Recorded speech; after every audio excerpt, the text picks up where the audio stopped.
আচ্ছা, দ্য কোম্পানির short term liabilities 22 lakh টাকা and debenture 6 lakh, the balance of the companies reserve fund amounting to টাকা 2,50,000। Reserve ফান্ডের মূল্য আছে 2,50,000 টাকা। Profit earn by the company before provision for taxation for the last 3 years were. Profit ছিল বিগত 3 বছরের ওই কোম্পানির 2021, 2020 আর 2019 সালে তথ্য দেওয়া আছে 9 lakh, 8 lakh 50, 6 lakh 50। Provision for taxation may be made at 40%. Rate of return on capital employed in similar business may be taken at 12%. NRR মান দেওয়া আছে, find out the value of the goodwill of the company. কোম্পানির গুডউইলটা বের করব। আগের দিনের মতো অঙ্ক কিছুটা, তবে এখানে ভিতরে একটু ইনভেস্টমেন্ট নিয়ে ঝামেলা আছে, যে কারণে করাচ্ছি। দেখো, এখানে প্রথম আমরা ক্যাপিটাল এমপ্লয়েড নির্ণয় করব, যেখানে প্রথমে টোটাল অ্যাসেট 70 লাখ দেওয়া আছে, যেটা আমরা আগের দিনও করছিলাম। কিন্তু এর ভিতরে এমন কিছু বিষয় আছে যা আমরা টোটাল অ্যাসেট নির্ণয়ে নেই না। যেমন গুডউইল টোটাল অ্যাসেট নির্ণয়ে নেই না, আমরা প্রিলিমিনারি এক্সপেন্স নেই না, ইনভেস্টমেন্ট আমরা ট্রেডিং এর অংশটুকু নিই, নন ট্রেডিং নেই না। টোটাল আছে মানে এর ভিতর ট্রেডিং নন ট্রেডিং উভয় আছে। বাট ক্যাশকে কিন্তু আমরা আবার নিই, ক্যাশকে নেই না আমরা টোটাল অ্যাসেট নির্ণয়ে। নি। আচ্ছা, তাহলে কথা হচ্ছে টোটাল অ্যাসেট 70 লাখ, এর ভিতরে যা যা নেই না আমরা, ওরা অন্তর্ভুক্ত করে দিচ্ছে, সেইগুলোকে আমাকে বাদ দিয়ে দিতে হবে। আর তাদের মার্কেট ভ্যালুটাকে হ্যাঁ। কি করতে হবে, যোগ করে দিতে হবে। কারণ আমরা এখানে জানি ব্যালেন্স শিটের ভ্যালুকে বুক ভ্যালু বলা হয়, আর নিচেরটাকে মার্কেট ভ্যালু। সুতরাং আমাদের কাজ হচ্ছে মার্কেট ভ্যালু নিয়ে বুক ভ্যালু, যদি মার্কেট ভ্যালু থাকে তাহলে মার্কেট ভ্যালু নেব, না হলে সেক্ষেত্রে বুক ভ্যালু। তো দেখেন, আমাদের 70 লাখের মধ্যে গুডউইল, প্রিলিমিনারি এক্সপেন্স এবং ইনভেস্টমেন্ট, এই বিষয়গুলো আমরা কখনোই নিতাম না, কিন্তু ক্যাশকে আমরা নিতাম। কিছু কিছু বইতে কিন্তু ক্যাশ বাদ দিয়ে পরে আবার যে ক্যাশ যোগ করছে, কিন্তু আমরা ওটা করব না। আমাদের টার্গেট হচ্ছে total present value of total asset নির্ণয়ে যাকে না, যাকে যাকে টোটালি রাখতাম না তাকে বাদ দিয়ে দেবো, কিন্তু যা যা থাকতো তাকে আর বাদ দিয়ে আবার যোগ করার কোনো দরকার নেই। বুঝতে পারছেন কথা? তাহলে দেখেন, হ্যাঁ, বুঝছি। কারণে আমরা total present value of total asset নির্ণয়, টোটাল অ্যাসেট 70 লাখ লেস আদার অ্যাসেট দিছি, গুডউইল, প্রিলিমিনারি এক্সপেন্স, ইনভেস্টমেন্ট দিছি, ক্যাশ দিই নাই, কারণ ক্যাশকে আমরা রাখি টোটাল অ্যাসেট নির্ণয়। তো 23 লাখ টাকা হয়েছে, বাদ দিলাম, থাকলো হচ্ছে 47 লাখ। এর সাথে আমাদের সম্পত্তিগুলোর মার্কেট ভ্যালু যোগ করতে হয়। তো আমাদের নিচে মার্কেট ভ্যালু শুধু ইনভেস্টমেন্টের আছে, মার্কেট ভ্যালু শুধু কার আছে, ইনভেস্টমেন্টের আছে। ইনভেস্টমেন্টের।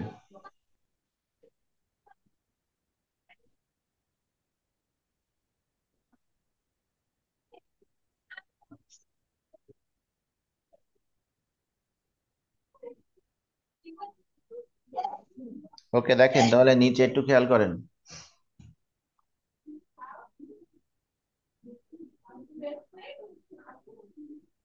নিচে আমাদের দেখেন লেখা আছে, market value of the investment amounting to টাকা 18 লাখ, অফ হুইচ টাকা 3 লাখ রিপ্রেজেন্ট আইডিয়াল ফান্ড। খেয়াল করেন, মার্কেট ভ্যালু অফ ইনভেস্টমেন্ট, ইনভেস্টমেন্টের টোটাল মূল্য হচ্ছে 18 লাখ, তার মানে এই টোটালের ভিতর আমরা বলতে পারি ট্রেডিং নন ট্রেডিং আছে। কিন্তু ওরা আবার আইডেন্টিফাই করেই দিছে যে এইখানে 3 লাখ টাকা হচ্ছে কি, নন ট্রেডিং। আইডিয়াল ফান্ড বলতে কি বোঝাচ্ছে, নন ট্রেডিং বোঝাচ্ছে না? হ্যাঁ ভাই। তাহলে আমরা কি বলতে হ্যাঁ, পারি, বাকি বাকি 15 লাখ টাকা আমাদের অবশ্যই ট্রেডিং। ট্রেডিং। তাই দেখেন আমরা লিখছি add market value of trading investment, 18 lakh থেকে 13 লাখ, 3 লাখ বাদ দিলাম, 15 লাখ, এটা যোগ করলাম 62 লাখ। আর কোনো সম্পদের মার্কেট ভ্যালু নাই। আগের দিন আমাদের সম্পদের গুলোর ল্যান্ড এবং বিল্ডিং ওদের মার্কেট ভ্যালু ছিল, বাট এখানে কোনো নাই। তাহলে এটা আমরা যোগ করে দিলাম, এখান থেকে আমরা বাদ দেব কারেন্ট লায়াবিলিটিস। কয়টা কারেন্ট লায়াবিলিটিস আছে? শর্ট টার্ম লায়াবিলিটি একটাই আছে। নিচে আমাদের লেখা ছিল কারেন্ট লায়াবিলিটিস পরিমাণ একটাই ছিল, শর্ট টার্ম লায়াবিলিটিস, তাই বাদ দিলাম। 12 লাখ বাদ দিলে আমাদের সি আসলো 50 লাখ। দেখেন সি নিয়ে কোনো প্রশ্ন আছে কিনা?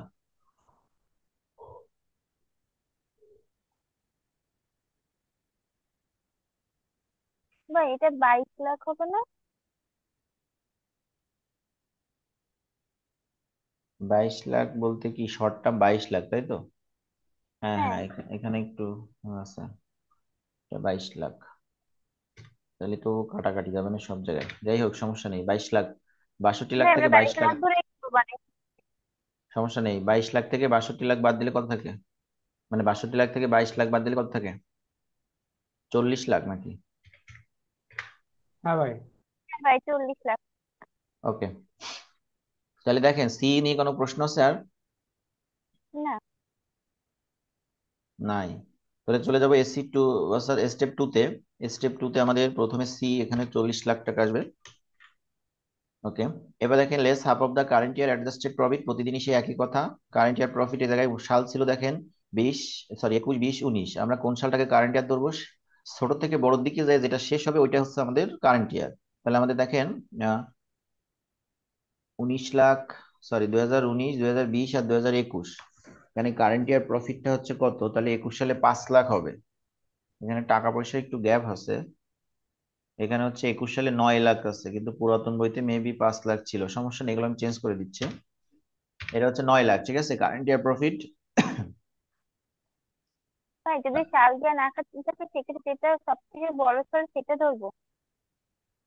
বড় সাল না, আমরা বলেছি সাল তো অবশ্যই দেওয়া থাকবে, সেক্ষেত্রে ছোট থেকে বড়র দিকে এসে শেষ পর্যন্ত বড় যেটা সেইটাকে কারেন্ট ইয়ার ধরতে হবে।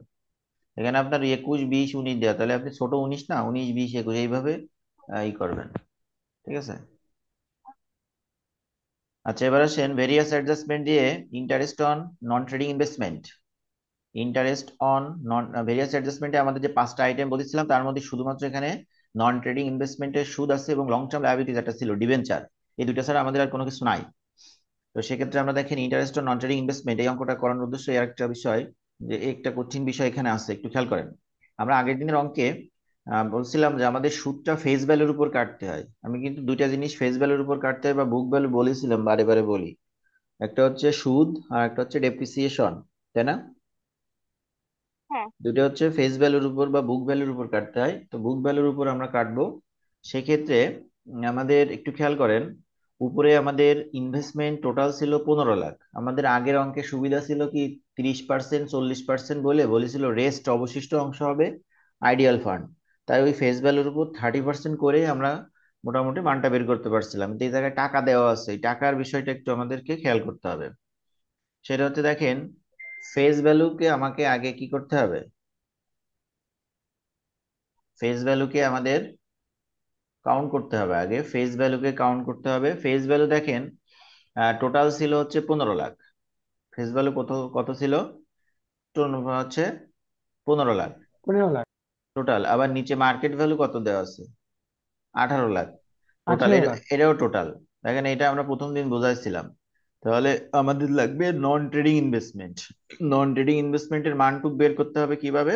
আমরা ওই উপরের টোটালকে নিচের টোটাল দ্বারা ভাগ দেব, বুক ভ্যালুকে মার্কেট ভ্যালু দ্বারা ভাগ দেব, ভাগ দিয়ে আমরা যেটা পাবো সেটা হচ্ছে 1 ভাগের টাকা পাবো। আর আমাদের অলরেডি 3 লাখ টাকা বলে দিছে আইডিয়াল ফান্ড, মানে এইটাই হচ্ছে আমাদের কি ভ্যালু, হচ্ছে তোমার মার্কেট। হ্যাঁ নন ট্রেডিং ইনভেস্টমেন্টের ভ্যালু। সুতরাং এখানে একটু খেয়াল করো, দেখো এই কথাটা কি লেখাটা বুঝতে পারছি কিনা আমরা, যে আমাদের টোটাল ইনভেস্টমেন্ট 15 লাখ, যার মধ্যে ট্রেডিং নন ট্রেডিং ছিল, খেয়াল করো। আবার নিচে একটা টোটাল আছে, এটা কিন্তু আমরা প্রথম দিনও করেছিলাম, মনে করে দেখো। তাহলে টোটালকে টোটাল দ্বারা ভাগ দেবো, আর যাকে বের করতে হবে তার অংশ দ্বারা কি করব? গুণ করব।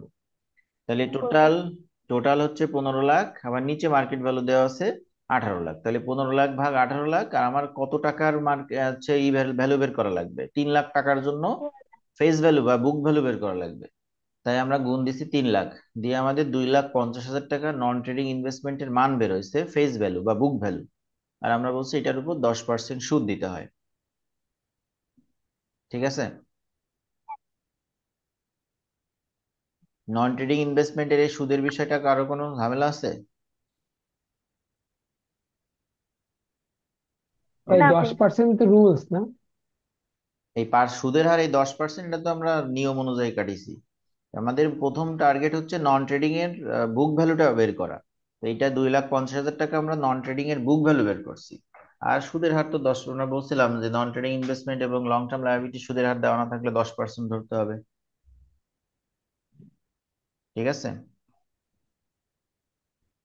হ্যাঁ ভাই। আচ্ছা, এবার আসেন এখানে তারপরে আছে দেখেন ডিবেঞ্চার। ডিবেঞ্চার হচ্ছে 6 লাখ আছে, দেখেন 6 লাখ। তো 6 লাখ আছে, আমাদের এখানে কোনো সুদের হার নেই, তো সুদের হার না থাকলেও আমরা 10% ধরবো। দেখেন এই রেট গুলো বইতে বিভিন্ন অঙ্কে বিভিন্ন রকম ধরা আছে, বইতে এমন ধরে এরা একটা সিরিয়াল মেনটেন করে, সেটা হচ্ছে 8%, 10%, 12%, 14%, এইরকম একটা সিরিয়াল মেনটেন করে ওরা। আমরা যেমন বলেছি যে কিছু রেট দেওয়ানো থাকলে 10% ধরবো, বলছি। তাহলে এরা হচ্ছে হ্যাঁ।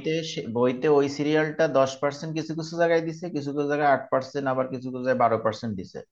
সেটা হচ্ছে আপনার ট্রেডিং ইনভেস্ট নন ট্রেডিং ইনভেস্টমেন্টে সুদের ক্ষেত্রেও অনেক জায়গায় ব্যবহার করছে, আবার লং টার্ম লায়াবিলিটিস যেটা, ওইটার ক্ষেত্রেও ইউজ করছে।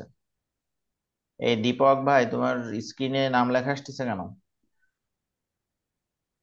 আচ্ছা, তাহলে যেটা বলতেছিলাম, এরা একটা সুদের হারে সিরিয়াল মেনটেন করে 8%, 10%, 12% এরকম, ঠিক আছে। এখন আমরা কিন্তু শিখছি, এটা হচ্ছে ডিপেন্ড করবে তোমার উপর, তুমি কত পার্সেন্ট ধরবা। এবং লাস্টে যে আমি বলছি অ্যাজাম্পশন দিতে হবে, কি দিতে হবে?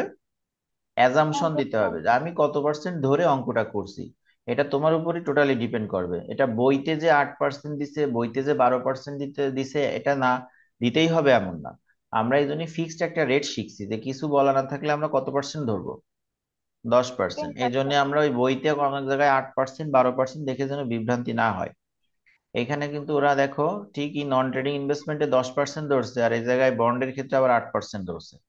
তো এগুলো আমরা না দেখে, মানে দেখে যেন বিভ্রান্তি না হয়। তো দেখেন interest on long term loan বা লং টার্ম লায়াবিলিটিস, এখানে দেখেন 6 লাখ টাকা আছে, কিন্তু দুইটা আছে নাকি এখানে?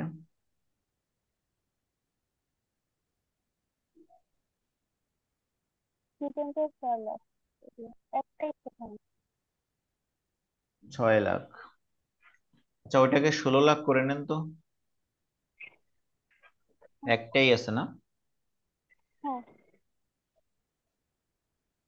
এখানে? 10 লাখ আর 6 লাখ। আচ্ছা, এখানে মোট দুইটি টাকার থাকার কথা ছিল, বুঝছেন। ডিবেঞ্চার আর একটা নামে হচ্ছে কি ছিল, পুরাতন বইতে এটা দেখতে পেলে ভালো হতো। কারো কাছে কি পুরাতন বই আছে? গত ইয়ারের বই কারো কাছে আছে এখানে, নাকি সবার কাছে নতুন বই? কারো কাছে কি আছে? মনে হয় না হ্যাঁ, ভাই। আমাকে ভাই, ডিবেটে 10 লাখ টাকা দেওয়া ছিল পুরোনোটাই। হ্যাঁ, আর একটা জিনিস ছিল সামনে, দেখেন আর একটা 6 লাখের কোন একটা কথা বলা ছিল, মোট 16 লাখ থাকার কথা।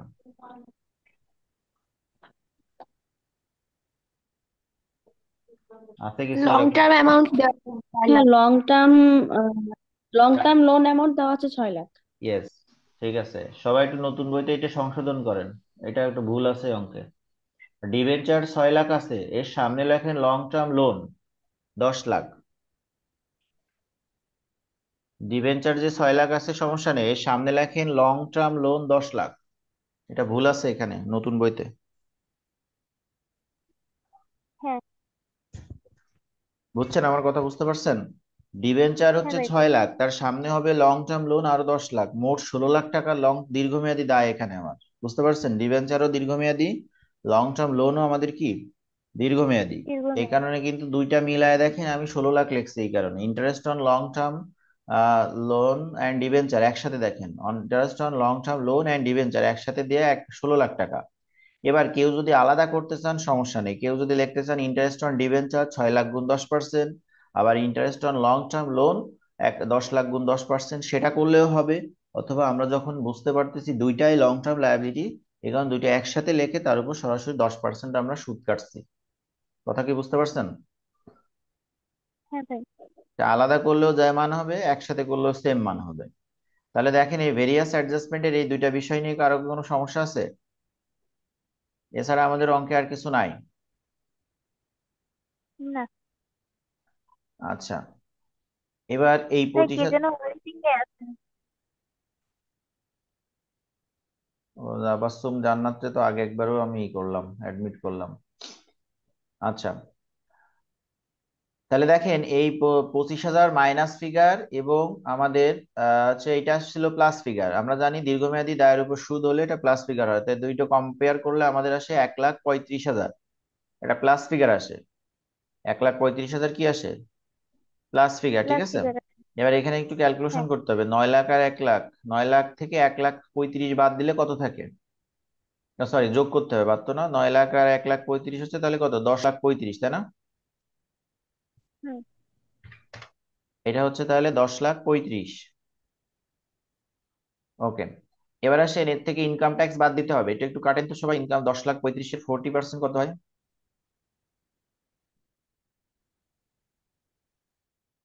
তো ক্যালকুলেশন করেন। 4,14,000। 4,14,000। 4,14,000। ওকে, এবার মাইনাস করেন। 10,35,000 থেকে 4,14,000 বাদ দেন। 6,21,000। 6,21,000 ভাগ 2। 3,10,500।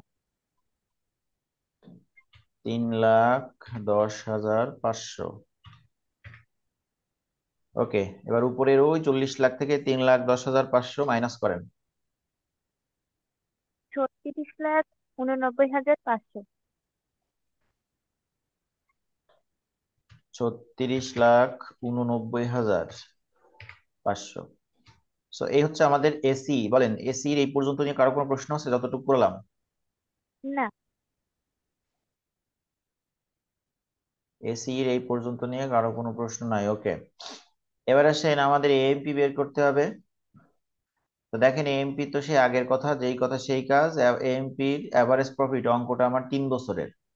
অঙ্কটা স্যার আমার কারেন্ট, স্যার নন ট্রেডিং, হ্যাঁ, non trading investment. Sir non trading ইনভেস্টমেন্টটা কি সবসময় স্যার এই ব্যাকেটটা হবে স্যার, মাইনাসও হবে স্যার সবসময়? আচ্ছা, দীপক, এখানে আমাদের 5টা আইটেম আসে, ঠিক আছে? এই ভেরিয়াস অ্যাডজাস্টমেন্টের মধ্যে 5টা আইটেম আসে, যার ভিতর 2টা প্লাস ফিগার হয় আর 3টা মাইনাস ফিগার হয়। প্লাস ফিগার হয় হচ্ছে interest on long term liability আর হচ্ছে ডিক্রিজ ইন কারেন্ট লায়াবিলিটি, এই 2টা প্লাস ফিগার হয়। আর বাকি যে 3টা আসে সেগুলো যে interest on non trading investment, তারপর তোমার ব্যাড ডেপ্ট আসে, আর ডেপ্রিসিয়েশন অন ফিক্সড অ্যাসেট, এগুলো মাইনাস ফিগার হয়, ঠিক আছে? তুমি একটু ইটার কাছ থেকে, পার্থর কাছ থেকে একটু হ্যাঁ স্যার। রুলস, পার্থর কাছ থেকে একটু রুলস গুলো তুলে নিও, রুলস ছবিগুলো নিয়ে নিও, ঠিক আছে? দিলে বুঝতে পারবা না। ওকে, এবার আসেন এএমপি। এএমপি বলতে আমরা এভারেজ মেইনটেইনেবল প্রফিটের ক্ষেত্রে আমরা বলছিলাম যতগুলো প্রফিট থাকবে যোগ করে তাকে এভারেজ করতে হবে। তাহলে এখানেও আমাদের একটু প্রফিটের সমস্যা ছিল। এটা 9 লাখ, এটা একটু সমস্যা আছে ক্যালকুলেশনটা। 5 লাখের জায়গায় হবে আমাদের 9 লাখ, তারপরে হচ্ছে 1,50,000 জায়গায় 8,50,000, আর হচ্ছে 3 লাখের জায়গায় হবে 6,50,000। একটু ক্যালকুলেশন করেন তো সবাই। আমাদের এভারেজ প্রফিট কত আসছে? তাহলে এই 3টা যোগ করে 3 দিয়ে ভাগ দেন। 8 লাখ। 8 লাখ। ওকে, আচ্ছা, এর সাথে আমরা বলছিলাম plus minus various adjustment. Plus minus various adjustment আমরা যা 3টা যাই আসুক না, এটা যদি প্লাস হয় তাহলে প্লাস করবো, মাইনাস অ্যাড ভেরিয়াস 1,35,000 যোগ করতে হবে। এখানে ইনকাম ট্যাক্স কত হয়? 1,000। কত? 3,00,000। 3,74,000। 3,70,000 মাইনাস করো। 74 ভাই। 74,000। আচ্ছা, 74,000। ওকে, মাইনাস করো।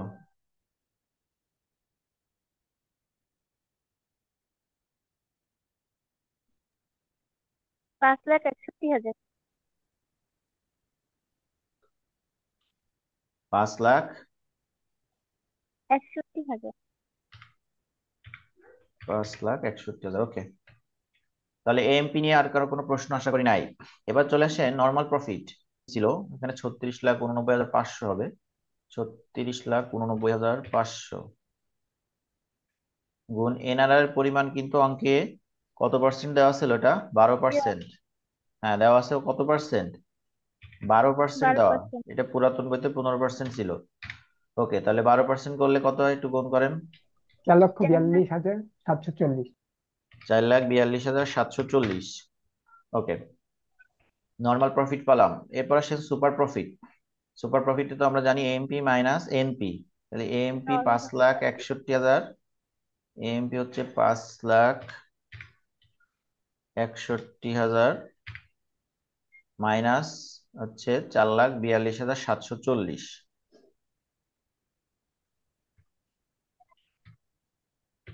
4,42,740, তাহলে তো এটা নেগেটিভ আসতেছে না, তাই না? না। যাক, তো তোমাদের কপাল ভালো যে তোমরা একটা প্রফিট পেয়ে যাচ্ছ। আচ্ছা, তাহলে পজিটিভ কত আসছে বলো তো? 1,18,260। 1,18,260। ওকে, আমরা এতদিন মোটামুটি 5 নম্বর এন্ট্রি পর্যন্ত করতাম, 6 নম্বরে আমাদের করা লাগতো না কারণ নেগেটিভ চলে আসছে। কিন্তু এখন আমাদের কিন্তু নেগেটিভ না, আমাদের এখানে পজিটিভ চলে আসছে। তাহলে আমাদের কি করতে হবে? ঠিক স্টেপ করতে হবে। 6 করতে হবে, হ্যাঁ। তাই তো? ওকে, step 6।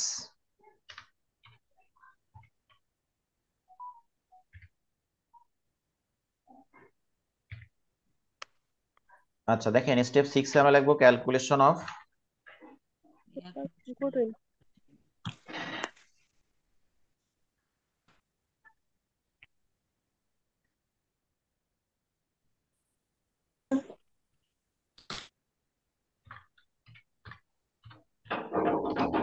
Calculation of goodwill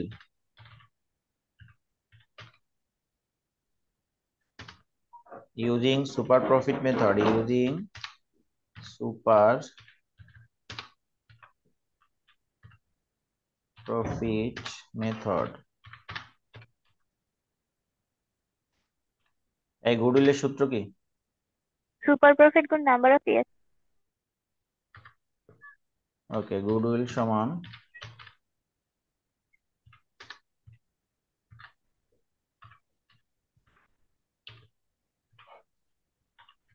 super profit গুণ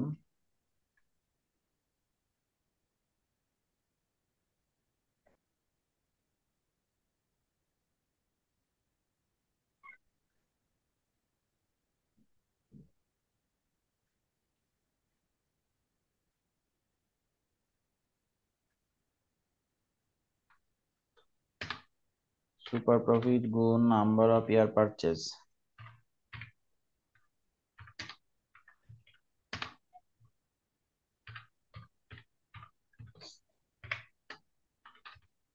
ওকে, আমরা তাহলে সুপার প্রফিট পাইছি 1,18,260। 1,18,260 গুণ, বলেন তো সুপার প্রফিট এখানে কত দ্বারা গুণ দেবো? 2 দেবো না 3 দেবো বলেন? ভাই নাম্বার অফ ইয়ার পারচেজ কত দ্বারা গুণ দেবো?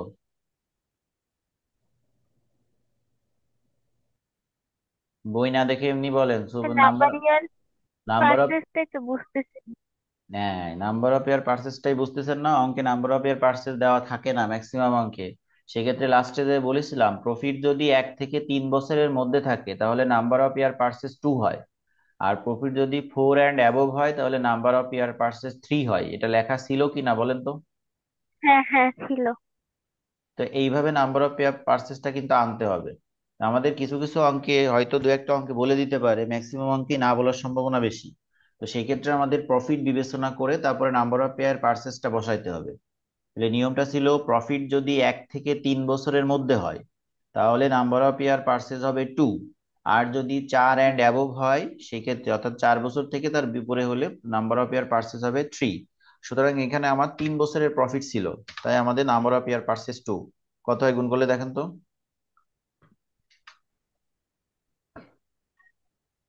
2,01,520। 2,36,520। 36,520। ওকে, তাহলে এই একটা অঙ্কে আপনারা গুডউইল পেলেন অবশেষে।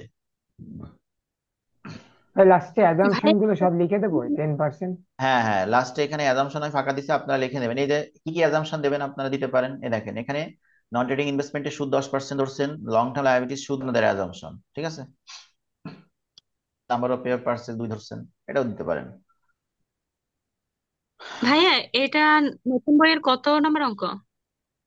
এটা নতুন বয়স C30, 30। একটু ভাইয়া। আচ্ছা এবার আসেন, আমি অ্যাজাম্পশন দেবেন তারপর বাসায় কাজ থাকবে। দেখেন এখানে লেখা আছে এইচডব্লিউ C36, অথবা নিউ বইতে C34। C34 বার করেন, পুরাতন বইতে 36, নিউ বইতে 36, 34। জি ভাই। এটা সাউথ এটা বাসায় কাজ থাকবে। কর্পোরেশন। আচ্ছা, আরেকটা সাউথ। থাক। হুম, এটা হচ্ছে সাউথ ইস্ট কর্পোরেশন, হ্যাঁ। আচ্ছা, আর একই ধরনের আরেকটা অঙ্ক হচ্ছে আপনার C4 নিউ বুকে। C4 নিউ বুকে দেখেন C4।